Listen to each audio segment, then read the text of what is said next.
ஒன்றியத்தில் இருக்கக்கூடியவன் கேட்பான், இன்னைக்கு இருக்கின்ற ட்ரெண்டுக்கு, உங்களுடைய ட்ரெண்டுக்கு கேட்பான். என்ன கேட்பான்?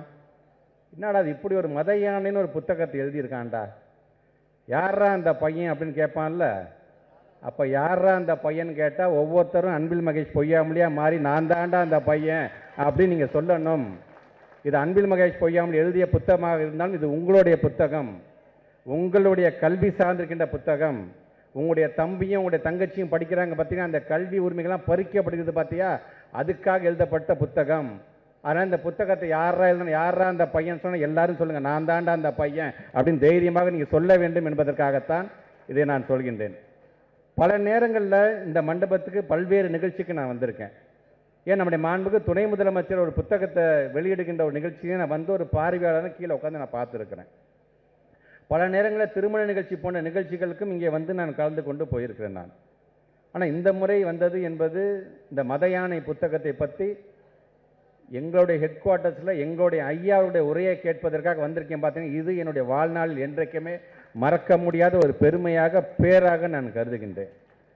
ஆக அந்த விதத்தில் இன்றைக்கு வந்திருக்கின்ற இந்த நேரம் என்பது சுயமரியாதை இயக்கம் ஏறத்தாழ நூற்றாண்டை கடந்திருக்கின்ற இந்த வேளையில் இப்படிப்பட்ட புத்தகத்தை எழுதுகின்ற அளவிற்கு நமக்கு தேவை இன்னும் இருக்கிறது என்று சொன்னால், ஐயா 90 அல்லையா 100 வயசை கடந்து நீங்கள் இருக்கணும்யா, நீங்கள் இருந்து இந்த கருத்துக்களை பரப்ப வேண்டும் ஐயா என்பதற்காகத்தான். இது உங்களை நாங்கள் ஊக்கப்படுத்துகிறோம் என்று சொன்னால் நீங்கள் ஒரு இடத்துல நீங்கள் சும்மா இருக்க மாட்டீங்க, எங்களுக்கே தெரியும்.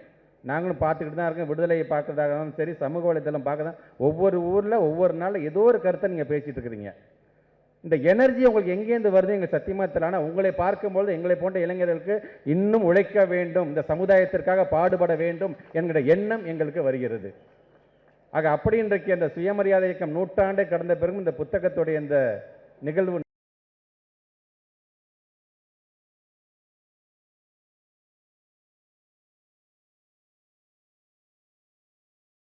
தென்னிந்திய நல உரிமை சங்கமாக இருந்தாலும், சுயமரியாதை இயக்கமாக இருந்தாலும், நீதி கட்சியாக இருந்தாலும், திராவிடர் கழகமாக இருந்தாலும், திராவிட முன்னேற்ற கழகமாக இருந்தாலும், இதில் எல்லா இயக்கத்திலும் பணியாற்றியவர் தான் ஐயா புரவலர் அன்பில் அவர்கள்.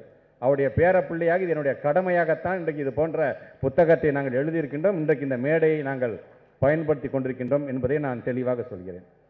வருகை தந்திருக்கிற இளைய சமுதாயம் ஒன்றே ஒன்று தெரிஞ்சுக்கோ, இன்றைக்கி ஒன்றிய அரசு எப்படியெல்லாம் நம்மை வஞ்சிக்கிறது என்பதை நீங்கள் தெரிந்து கொள்ள வேண்டும். ரொம்ப பழமையான மொழிக்காரங்க நம்ம எல்லாருமே. தமிழங்கிற இந்த இனம் இருக்குது பார்த்தீங்களா, தனித்துவமான இனம். ரொம்பவும் பழமை வாய்ந்த மொழிக்கு சொந்தக்காரர் மட்டுமல்ல, சமீபத்தில் அறிவியல் கண்டுபிடிப்பே சொல்லிடுச்சு, 5000 ஆண்டுகளுக்கு முன்பே இரும்பை பயன்படுத்தியவன் தமிழன் என்கின்ற பெருமையை நாம் பெற்றிருக்கோம் என்பதை நீங்கள் மறந்திருக்கக்கூடாது. ஆக நம்மை பொறுத்த வரைக்கும் நான் அடிக்கடி சொல்கிற மாதிரி தான், Tamil is for identity, English is for opportunity.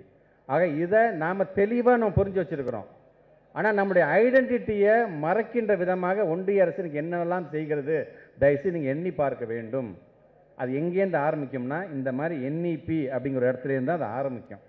கொஞ்சம் கொஞ்சமாக நம்ம அறிவை மழுங்க செய்து அவன் என்னென்ன கருத்தெல்லாம் சொல்கிறானோ அதை ஏற்றுட்டு ஆமாப்பா அதுதானப்பா சரி அப்படின்னு நம்மளே பேச வச்சிடும். கிட்டத்தட்ட நம்மளுடைய விரலால் நம்முடைய கண்ணையே குத்துக்கிற அளவுக்கான அந்த பணியை செய்து தான் இந்த NEP 2020. அதை தெளிவுபடுத்த வேண்டும் என்று நாங்கள் ஆசைப்பட்டோம்.